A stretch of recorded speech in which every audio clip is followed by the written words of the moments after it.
বিসমিল্লাহির রহমানির রহিম। শুভ দুপুর। সবাই কেমন আছেন? আলহামদুলিল্লাহ আমি ভালো আছি। আজকে রান্না করব বেগুন, আলু, টমেটো, চিংড়ি মাছ। তো রান্নার জন্য চলে আসলাম প্রতিদিনের মতো।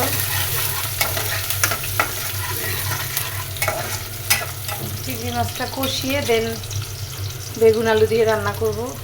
পেঁয়াজের সাথে মাছটাও ভেজে নেই। তেলের সাথে চিংড়ি মাছটা ভাজলে ফ্লেভারটা ভালো লাগে, খেতে টেস্টি হয়, এটা আমরা সবাই জানি।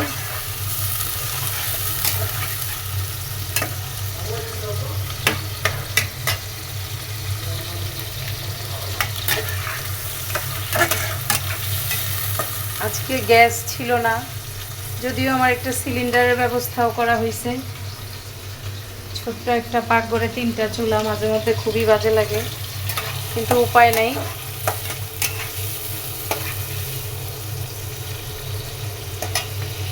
রান্নার ফাঁকে আমি একটু গ্রিন টি রেডি করে নিলাম, খাবো আর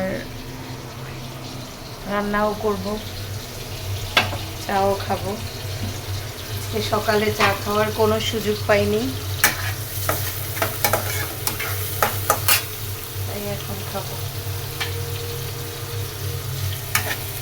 পেঁয়াজ আর চিংড়ি মাছটা মোটামুটি ভাজা হয়ে গেছে। এবার হলুদের গুঁড়া, মরিচের গুঁড়া, লবণ পরিমাণ মতো দিয়ে দিলাম। আদা রসুন আইস হয়ে আছে, একটু পরে দিব। দেখি একটু গরম পানি দিয়ে দিই।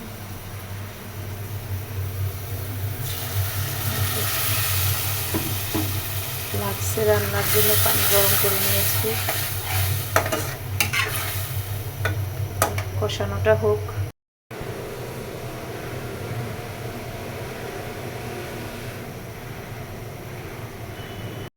আদা রসুন পেস্ট অল্প করে দিয়ে দিলাম।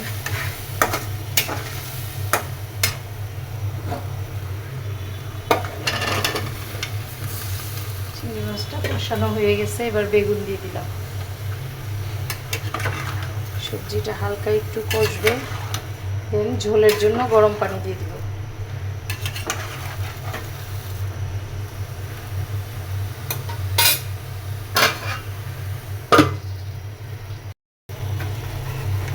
চিংড়ি মাছ, বেগুন, আলু একটু ভালোভাবে কষিয়ে নিলাম।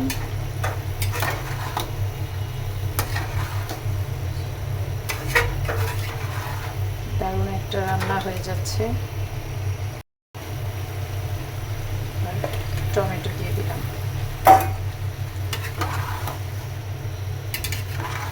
টমেটোটা একটু কষে নেক, ঝোলের পানি দিয়ে দিব।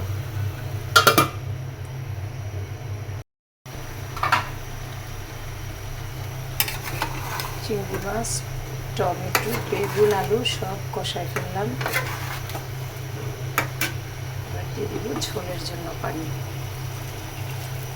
একদম ফুটানো পানিটা দিয়ে দিলাম।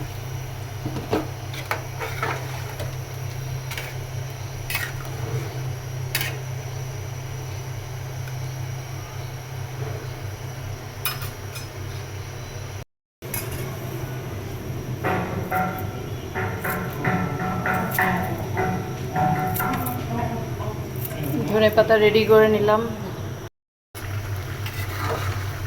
চিংড়ি মাছ, বেগুন, আলু, টমেটো রান্না কমপ্লিট। এবার দিয়ে দিলাম ধনেপাতা। ইয়াম্মি একটা রান্না হয়ে গেল। আজকের রান্নাটা কেমন হলো অবশ্যই জানাবেন, অবশ্যই জানাবেন।